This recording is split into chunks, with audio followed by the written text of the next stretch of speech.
Oke, halo semuanya. Kali ini gue mau curhat aja gitu ya. Jadi gue nggak tahu nih, mungkin di antara kalian nanti pernah ada jadi data engineer, OSOS ataupun ahli daya. Gue pun juga sama. Jadi gue nemu sesuatu yang menarik. Jadi gue pernah menjadi data engineer, OSOS ahli daya, dan itu dapat proyek migrasi. Dan itu nggak cuma satu dua kali gitu. Apa sih yang dilakukan di migrasi? Oh jelas lah, migrasi DB, migrasi DWH, migrasi pipeline, dan dashboard bahkan kayak gitu. Nah, gue sendiri sebagai contoh, gue itu pernah dapat klien A gitu kan. Terus gue pindah ke klien B. Terus gue pindah lagi ke klien A. Nah, klien ini yang gue lakukan itu ngapain? Migrasi. Nah, yang menariknya waktu gue kerja di klien A, itu gue bantu migrasi dari on-premise, Cloudera, ke GCP, ke Google BigQuery, gitu kan. Pindah ke klien B, migrasi juga, gitu. Dari on-premise Cloudera menjadi Azure. Terus gue balik lagi ke A. Nah, ini yang menarik nih. Belum lama, itu baru rentangnya setahun doang lah ya. Udah selesai kan migrasinya, migrasi lagi. Yang dulu dari Google BigQuery pindah ke Snowflake. Itu menurut gue jadi berpikir, apa yang terjadi di perusahaan besar-besar ini? Kenapa mereka sering banget ada proyek migrasi? Gitu. Gue pikir mungkin awalnya karena teknologinya. Mungkin Snowflake lebih bagus dibandingkan Google BigQuery. Karena memang menurut gue dari Snowflake itu ada fitur-fitur yang BigQuery nggak punya. Dan gue jujur lebih suka Snowflake daripada BigQuery. Kayak gitu.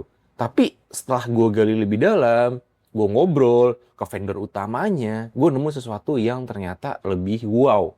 Yaitu adalah politik bisnis. Gitu. Jadi suatu perusahaan besar itu disamperin lah, bisa dibilang sama sales lah ya, sales vendor enterprise gede gitu, yang bisa ngasih deal gila-gilaan gitu. Contohnya, ada enterprise discount, ada cloud credit, ada juga migration support. Bahkan biaya konsultan atau partner buat migrasi itu ikut disubsidi. Jadi bisa jadi gue kerja selama ini itu uang dari situ. Gitu. Belum lagi misalkan ada strategic partnership yang dealnya bukan cuma platform, tapi sampai ke level perusahaan. Contohnya, saya bilang, kalau lu pakai di kita, gue bikin biaya tahunan kalian itu lebih murah asal kalian komit selama let's say 5 tahun. Kayak gitu.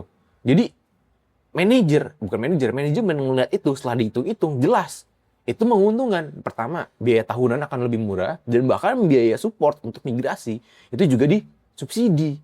Jadi itu ternyata guys alasannya banyak perusahaan gede itu sering banget migrasi dari data stack satu ke data stack lainnya. Tapi dari sisi engineer gue ngeliatnya anjir pindah-pindah mulu.